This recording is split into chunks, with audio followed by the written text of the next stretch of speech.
r/Nosleep. Posted by u/ChristianWallis. I was hired to be a living exhibit in a billionaire's private collection. She looks like you. The old man nodded towards the painting, one of many that adorned the halls of his stately home. It showed a young woman being flayed from the hips down, her skin trailing behind her like a cloak as she carved a path through a crowd of desperate peasants. She looked peaceful, content with basking in the people's admiration, even as they peeled the skin from her legs with notched blades and scalpels. "It's odd," was all I managed to say. Mr. Brinshaw smiled like an amused father. I'd expected him to be some trust fund creep after reading about the job, with slicked back hair the color of straw and teeth too big for his gums. But when I met him, I was surprised to see that he was quiet and dignified, even a little affectionate. Somehow, he was all the scarier for it. "The artist was very close to my heart," he said. "I was his patron, but it can be hard for people to get what they want, especially money. I thought I was saving him. He died before the millennium, twisted all out of shape on some hospital bed, begging for more drugs." "I'm sorry to hear that," I said. "Don't be," he replied. "He wrote some remarkable poetry. Revolutionary stuff that would have introduced us to a new age of spiritualism if he hadn't burned most of it. He also gave me this painting, and in doing so, he led me to you." "You mean?" Jenson brought it to my attention. He was referring to the strange-looking assistant who'd petitioned me at my door 3 weeks before. "He was the one who brought your application to me. I took the resemblance between you and the painting as a sign. I thought that you hired me for my experience as a professional." "Oh, we have all those types here already. The educated and the qualified," he said. "But it's not always about qualifications, or even talent. Sometimes I simply like to give people a chance at getting what they want." "Like your artist?" I asked. "He got what he wanted." The old man smiled again, and this time it wasn't so fatherly. "I suppose that's up to you." We were expected to wake at 5 a.m. and spend the day preparing costume fittings, practice runs, more costume fittings, more practice runs, hours and hours spent sitting still, standing still, posing, smiling, crying, purring, roaring, growling. I was sexy, vulnerable, dignified, angry, fierce, quiet, cold, warm, hot. By the end of the first day, just as the sun began to set on the shores of the private island, I was exhausted and ready to collapse. Only the show hadn't even begun yet. I'd known we weren't alone, if only because the other performers never shut up about catching glimpses of Prince so-and-so or Senator this or Baron that. Each night we would be displayed for whatever wealthy guests Mr. Brinshaw could fly in. But I had to shut that out. I just had to. I couldn't think of princes and oligarchs, of people with the power to change my life, to raise it up out of the dirt, or to stamp it into nothing if the feeling came to them. I couldn't even think of the people next to me. Lithe and tall and hauntingly beautiful, the other performers gossiped endlessly and wore the day's stresses with effortless grace. They were professionals, not like me, but instead like the people I had aspired to be when I was younger. They were performers and dancers and models. Human clay to be turned into works of art that inspired and enlightened.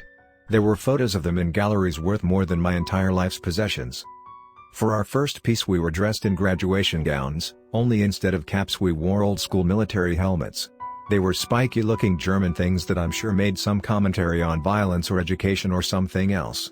I can't say exactly what because the artist who organized it would not talk to me, would not even look at me.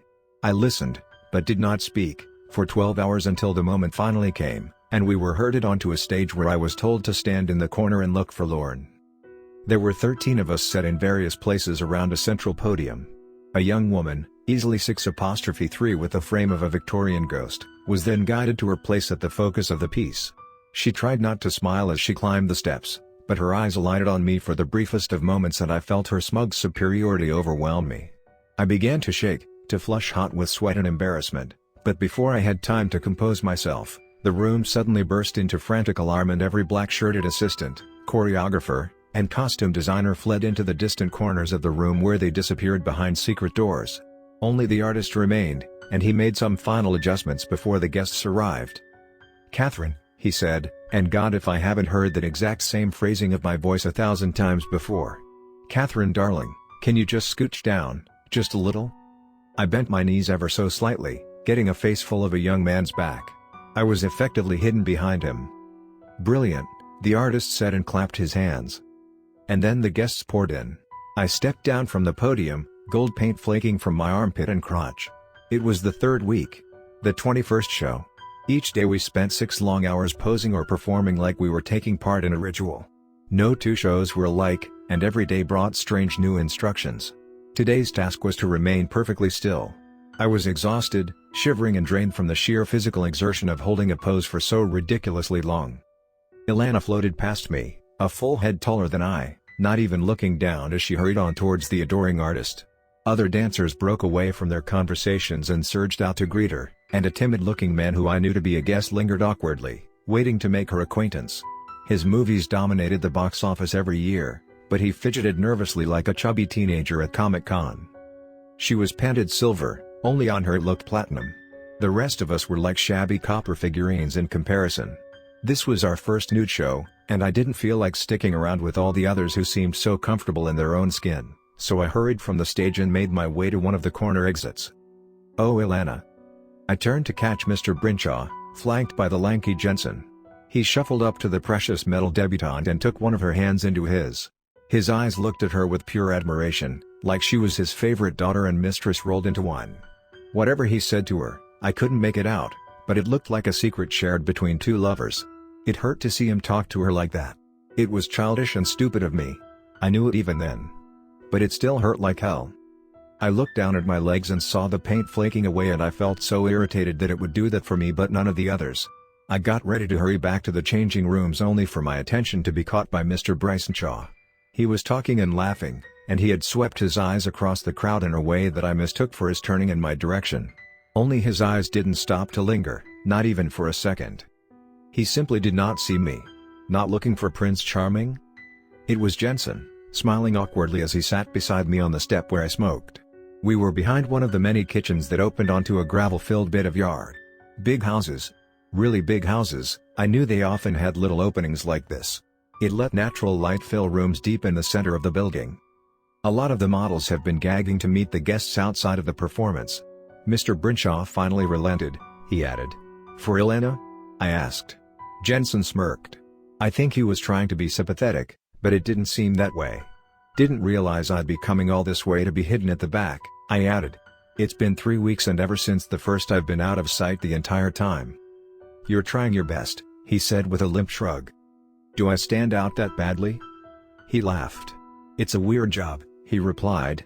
"Mr. Brinshaw likes the arts. He always has. But he's fickle. He won't have Ilana at the center every time. I'm sure there'll be some opportunities to be up there." "I'm not some teenage girl in need of approval," I told him.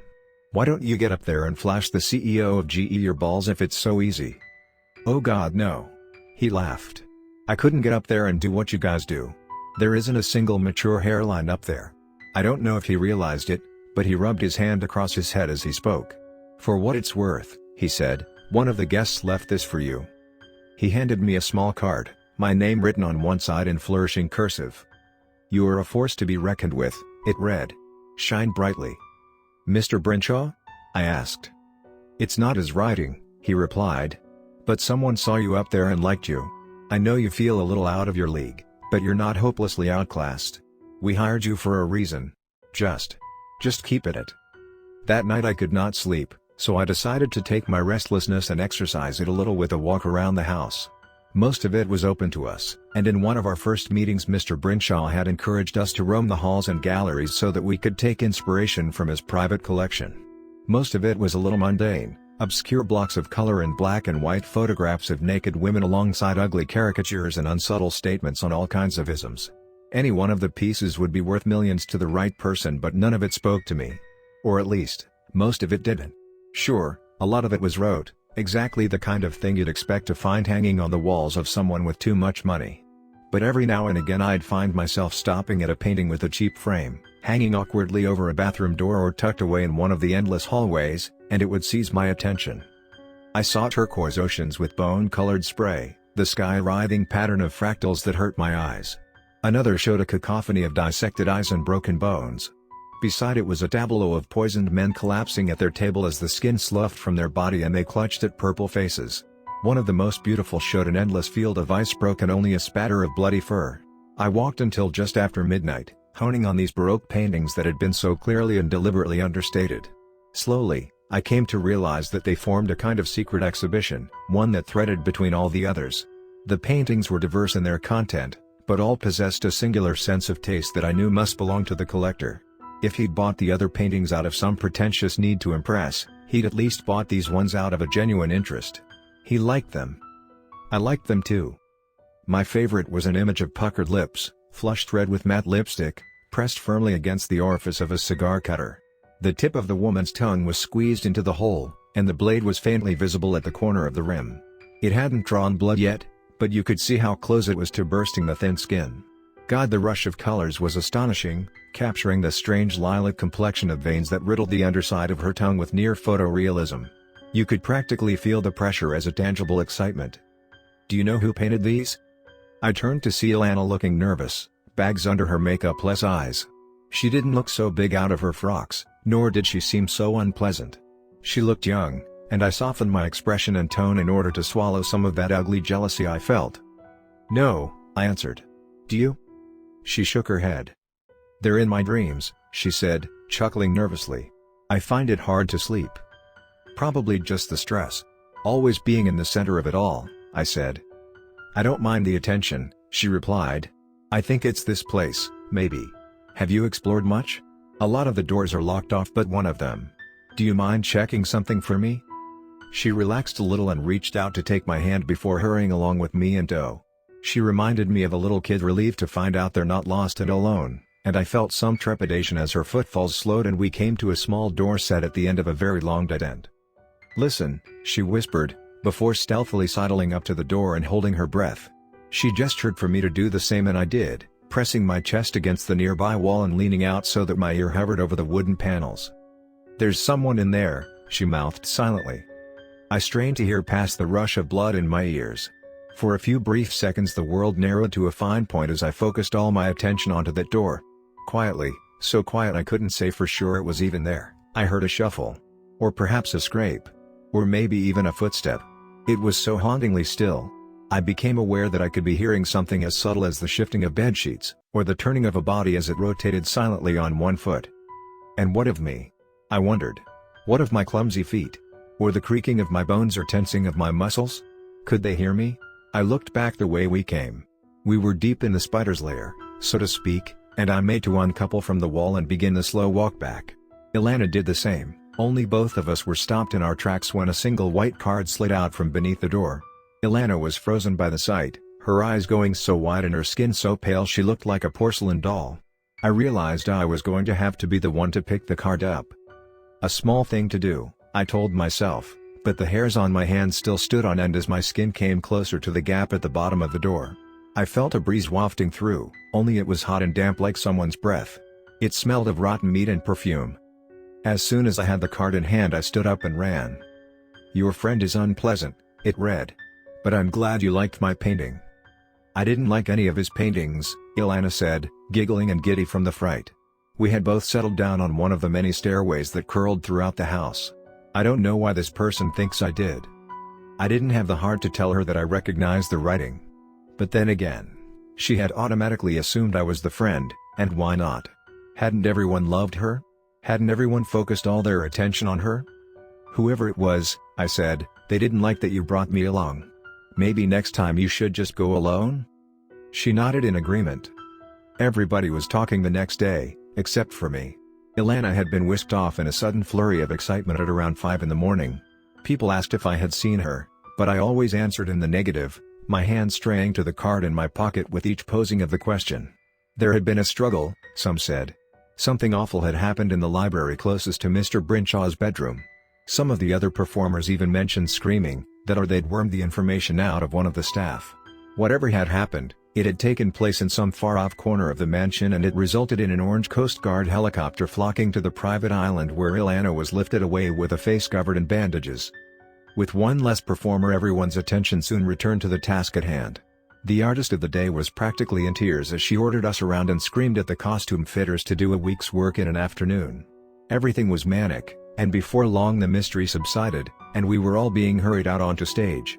We were ballet dancers this time, each of us slashed with fake blood and covered with prosthetic makeup that made our faces strangely disfigured. It was stifling and awkward, and it took all my energy to focus on the strange procession we made around the stage. A slew of famous guests Mr. Brinshaw courted were paraded before us, and I'm sure I recognized one or two faces. They looked approving. For the first time since arriving, I could be seen clearly. I was not the center, of course. But at least I wasn't being deliberately hidden. I locked form, held position, and in accordance with the prescribed choreography, I would occasionally change from one pose to another or act out some vague medical procedure. These displays were agonizingly slow and boring, but I suppose that was the point. A living painting was how Jenson had described it, although it wasn't quite that at all. The fact we were alive was in itself part of the brushstrokes that rendered the image whole. Us being there, uncomfortable and tired and exhausted with pins and needles prickling up our arms and legs. That was what it was really about. I was a living decoration. When it ended, I stayed behind, for once. This time no guests were to be allowed, although the performers drank a little. I managed to speak to a few people and to make a few little friends here and there. One of them, a young man, was actually quite charming and clearly somewhat interested in me. By the time we shuffled out and back to our rooms, I was tipsy and happy, and all thoughts of Ilana were long forgotten. At least until I reached my bed and pulled back the bed covers to reveal a bloodied cigar cutter. Beside it lay a tiny little cone of pink meat, and I realized with great horror that it was the tip of someone's tongue. Whoever had left it had included a note. "You looked so good tonight," it read. "The competition should watch out." We were naked and cold. This meant that we shivered, that our skin grew pale and covered with goosebumps, even our breath was frosty. With the money we were being paid, no one dared complain. But there was something about this display that felt particularly dehumanizing. I believe it was a commentary on homelessness, perhaps? The artist had mentioned that the room must be conditioned to the exact temperature of a New York night in December. I thought that was funny given the guests got to wear furs and hold heated cups. If they really wanted to learn about suffering, I thought, they shouldn't do so by watching others. Still, I kept such thoughts to myself. We all did, even after the first performer collapsed. I was surprised to see a cohort of paramedics rush out from behind some curtains and begin attending to him with no fanfare. I wanted to turn my head to look. I knew a few of the others did, but neither the guests nor the staff reacted. To my right, one of the other performers began to shiver. I could see him struggling to keep it together. His chattering teeth were the loudest thing in that room. But the audience had become riveted by our struggles. The lazy procession of fur-clad women and old men with pipes slowed to a crawl, and as one they turned to face us, all faces on the quivering young man whose skin was turning blue. Eventually he gave up, a cry of frustration rang out, and he began to walk away only for his body to give up. He too collapsed, his head coming scarily close to the hard edge of the stage as he fell over. In my mind, I knew that meant there were 10 of us left, and I swore that the room was still getting colder. Some of the others made minor adjustments, perhaps thinking the same thing I was. This was an exhibit on endurance, or pain, or some similar thing, they just hadn't told us. Still, it was all part of the show. I couldn't for the life of me figure out why anyone would think of this, but I found myself wondering what it would mean to be the last one standing. To be the only person up there? Standing and displaying it all. Perhaps not to be admired, not by everyone surely. But at the very least to be acknowledged. To be seen. I like to think we all realized this at the same time. It would be another 2 hours before anyone else fell. I bet that was down to the sudden spur of determination inspired by the first two. I knew the competition had worked wonders for my endurance, and it continued to do so even as another one, then two, and then 3 people collapsed or ran off sobbing, unable to bear another second of the freezing cold. That left 6, one of which was me. The audience seemed to change members without anyone moving, or perhaps the temperature was starting to mess with my mind. By now snot was pouring out of my nose, and at times I had to close my eyes to stop the cold from burning my irises. Sometimes one of the performers would have to adjust, to wipe away the snot or to prevent a limb from giving in completely. A few even took to rubbing their arms and chests. After all, no one had spelled out any game or rules. We just decided it was up to us to hold out as long as we could, and it appeared the unspoken rule was that you only gave in if you left. But I didn't want to compromise the display. Unlike them, I remained stock still until the pain was so unbearable, I felt the edges of vision begin to blur. I was close to giving up when I felt a flush of hot air. It was so deliriously delightful that I thought it was the onset of hypothermia, but that didn't explain the smell. God, it was awful. A stomach-churning mixture of meat and rotten fruit that made me think of buzzing flies and bloated roadkill. But it was warm. It was so warm that I found the feeling returning to my arms, and then my hands and feet, until even my toes and fingers were tingling with heat. An awkward glance at the others showed them shivering, and I watched as another fell into a puddle of tears and cried for help. But I was warm, even a little comfortable. The fewer of us there were, the more eyes I felt lingering on me. They were impressed, I could tell. Billionaires and oligarchs who ruled the world, and there they were getting to see what I was made of. Far from what I'd first imagined, this wasn't some display of nubile delicacy. They had come here to see some metal, and I knew I had it in me to be the last one up there. Of course, in the end it came down to me and me alone. The last one collapsed with a loud thunk that came from behind, and I couldn't stop the smile curving across my face. And yet I wasn't done. This was meant to be a 6-hour display, and I knew there was another one to go. So why did the audience look at me like I was going to take a bow? A few of them were starting to look a little worse for wear. I could see that even from all the way up on stage. Their furs would only do for so long, but me? I was basking in warmth, in the hot fetid gusts of air that blew down upon me from above, like the breath of a giant. In the end the artist came out and announced the display was over. For the first time ever, the audience applauded one of our performances, and I knew with certainty it wasn't for anyone but me. You know what happened to Ilana, don't you? It was a young man speaking to me, one of the performers. I'm sure he'd told me his name early on. We'd probably even flirted. But I had been lost in my thoughts when he found me, and I could only say that he looked familiar. No. I shook my head and turned back to the painting. It showed a teenage boy floating nude in a void, his mouth open so wide the skin began to tear, his head wrenched back like a baby bird feeding. From above liquid gold poured down into his mouth, flowing over his lips and over his face and shoulders in shimmering rivulets. Something about the brush strokes made the gold look incredibly three-dimensional, like you could reach out and interrupt the flow with the tip of your finger. I don't believe you, he replied. Why not? I don't know, he said. I think you know something I don't. You haven't fit in since day one. I asked a friend to look you up, and the last time you did any professional work was in 2008. Since then it's been, what? Day jobs? Retail? It's hard for a dancer to be seen, I said. The going is good for you now, but it won't last. You know how many people graduate from a contemporary dance school and go on to have nice long successful careers? It's hard, and it only gets harder.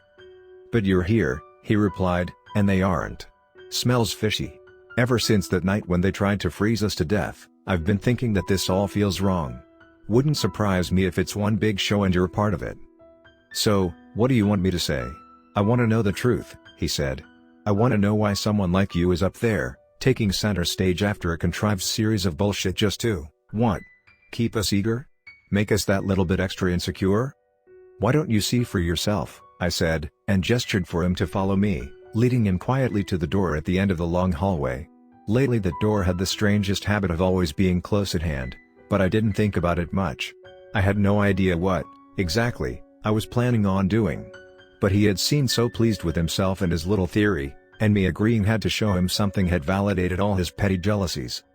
When I stopped and told him to open the door, I think he suspected something, although it was probably hard for him to say what, given that even I didn't understand my own actions. What's in there? He asked.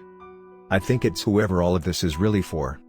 He took that as confirmation of some idea he'd been ruminating on for a while, and all hesitation left his face. He opened the door and marched in, ready to demand answers of some kind. I stayed back, my mouth dropping open at what lay within the room. For the young man, it clearly took him a few moments before the signals his eyes received actually registered somewhere in that dense head of his. I can't blame him, I suppose. It made so little sense.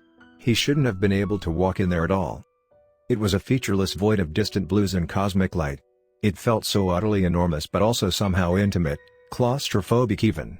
I found myself stepping back so that the door framed the open space, and the young man stood in the center with his feet resting on nothing at all. What the fuck? With a spine-breaking crack his head flew backwards, and he began to struggle. His body lifted up gently so that his legs hung freely, and he kicked furiously in an attempt to find the floor.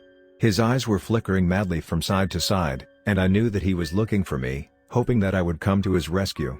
But I was paralyzed with terror and awe and wonderful anticipation. He screamed when the gold came down, crashing over his face and eyes in a scolding mess.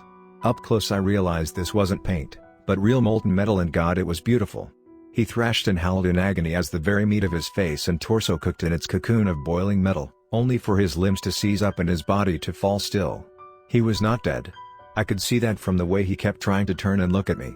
It was as if something had gripped him in an enormous fist, and just like that his mouth was pulled open by an invisible force so strong I heard his jaw dislocate with a stomach-churning pop. He struggled some more until finally his whole body went limp.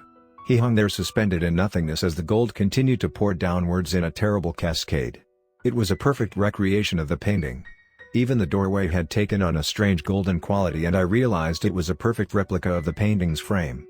I couldn't say if it had always been that way or had somehow transformed before my very eyes, but I had no doubt that what I saw was real, even as the doorway seemed to shrink until it was no more than a foot across.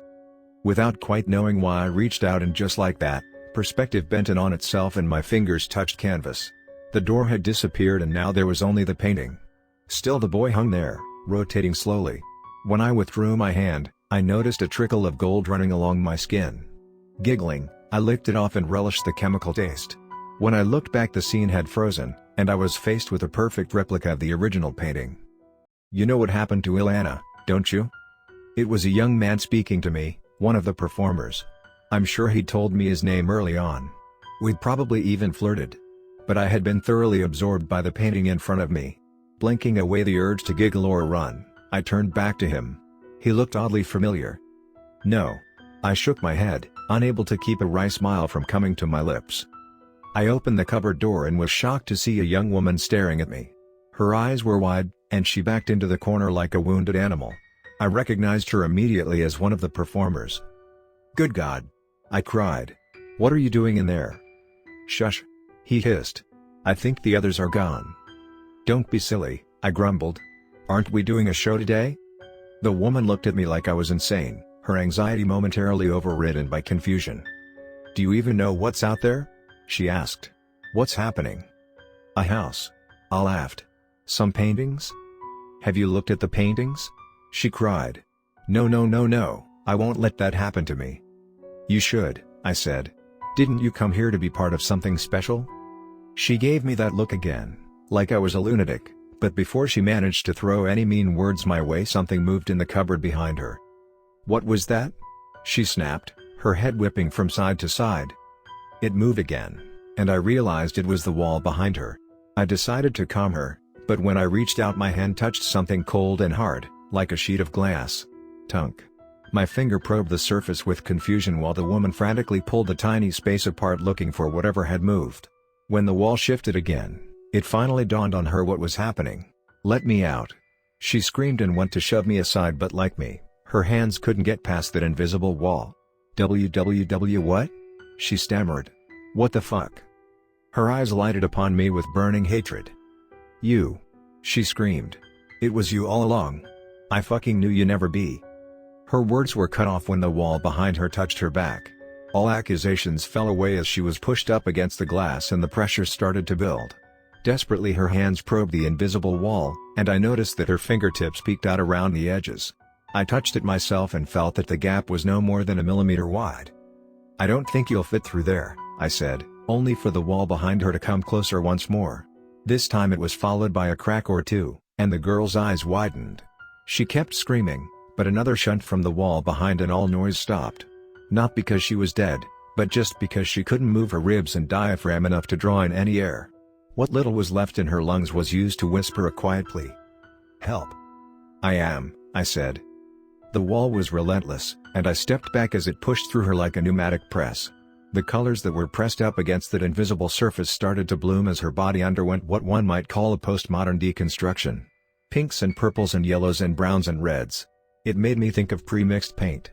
I stepped back and started to appreciate the way the door framed the picture, the space that it defined, and for the first time ever I found the image lacking. But then she started to leak through the gaps in the sides. Oh, that was a delight, like Play-Doh squeezed through a toy. She flowed out of all four edges of the frame and out towards me like a curling wave of ever-thinning material. It hit the floor and began to fold over itself, and I stepped away to let it pile up. "Much better," I said. "A far more interesting piece." From my foot I heard a peep and saw a piece of her looking up at me. Poor thing, she was still so afraid. She was still trying to move. "Art can be transformative," I said, reaching down to stroke her. From above a hot gust of wind blew across me, stinking hard of rotted meat. I could tell that he agreed. There were multiple paintings on the wall of my room. They all looked so very familiar, the people up there swanning around. That's if they were even people at all. Some of those photos showed bits of people, or their insides. I admired the collection. It wasn't Mr. Brinshaw's. It was mine. I had a card that said as much. It was a shame there were so few performers left. I would have appreciated the chance to show it all off. One of the paintings was sweating. I took a cloth and wiped it down, carefully trying to avoid damaging the precious canvas. It was fast becoming one of my favorites. I leaned forward and blew on it, giggling as its hair raised on end. "You're beautiful," I whispered. It moaned. I stepped back and looked at the others. It occurred to me there would be another show soon, and I decided to go see if anyone was ever going to come get me. At this stage, they really couldn't afford to forget. The whole thing was riding on my shoulders. "Hello?" I cried, poking my head out of the door, but no one answered. I kept on looking and shouting, but the whole place was deserted. No staff. No butlers or chefs or maids or aides or secretaries or makeup artists or anyone. On a whim, I made my way towards Mr. Brinshaw's wing, thinking that he'd be able to sort this all out. And, if he was open to it, I'm sure he'd like to see my own private collection. I really was quite keen to show it off. I found him in his bedroom. It was a gorgeous 4-poster frame made of stunning hardwood oak, the color so rich it looked almost like opal. His companions were very attractive as well. No one could ever say Mr. Brinshaw had bad taste. I just wish I hadn't stepped in him when first entering the room. But the light was off, and he was just everywhere. The women were also in a bit of a state. Still, the room was full of giggles and cheers, and I just had to accept that Mr. Brinshaw was occupied for the time being. I left and went looking for Jenson. He was hanging in the atrium, his wrists clearly slit using a letter opener that lay on the floor. He had written a note that was kept in his pocket, and I took it just knowing it had been meant for me. It was pretty hard to read, what with the bloody thumbprints and the messy handwriting, but I managed to make some of it out. In our wildest dreams did we expect this to happen. I won't lie to you and say that we had the best of intentions. But never this, Catherine. By now you must be the last one left and surely wondering what all of this was about. The summoning. I threw the note aside with a cocked eyebrow. Me, I grumbled. This was always about me. I gave Jenson a playful little shove that sent him swinging. Silly goose, I said before walking away. I was at the door when the rope snapped, and his body hit the marble floor with a bone-crunching thud. I like you. The card fluttered down from the darkness overhead and landed in my hair. It was always dark up there lately, like it followed me from room to room. Although I didn't move much anymore. It had been a good few weeks since the last show. I like you too, I said. I see you. The card landed in my lap. The words sent a warm fuzzy feeling rushing up my stomach and I reached out and held it close to my chest. Thank you. I have enjoyed my time here. Me too. They are coming. Oh, let them, I said. They were always going to come. I must go, but we need the final painting. A part of me wanted to cry, but I also knew this had been coming. After this I wouldn't be seen by anyone the same way he had seen me. I know, I said. You were always going to be the best of them all. A knife fell from the darkness above and landed beside me blade first. It stuck in the wooden floor and the handle quivered from side to side. Without thinking I grabbed it and looked down at my legs. In the distance I could hear a helicopter. I started cutting. I refused to go into detail for them. It was a ridiculous request to tell them what happened and it didn't matter how many angry people asked. Maybe if they'd appreciated the exhibit, but I could tell they were disgusted by the collection. I had inspired an unrivaled creativity in him, and he had run rampant making and twisting and reshaping, and some of the things they found sobbing in that house were truly beautiful. A few even slipped away into the ocean, but I haven't told. They put me in this place and he's gone. Well, sometimes I feel that breath on my shoulders. He keeps an eye on me when he can, I'm sure of it. One of the other people here, a poor old man without any hair and who always talked to himself, he asked what happened and so I told him that I had shone like a light, wanting to be seen and admired, and something had taken up the call. I told him that if he wants to be seen badly enough and casts his thoughts out far and wide enough, he can be seen too. It was then that the space above me darkened and he cast his eyes up and that was when the screaming started. Now they don't let me out of the room, but the staff do always give me what I want. A laptop, the Wi-Fi password, cigarettes, even some art supplies. They must think I'm dangerous and don't want to get on my bad side. Such a silly thing to think. It wasn't me who blinded that old man. He did it to himself. But I thought he should know. And you should too. If you want to be seen, and I mean you want it real bad, you might actually attract his attention.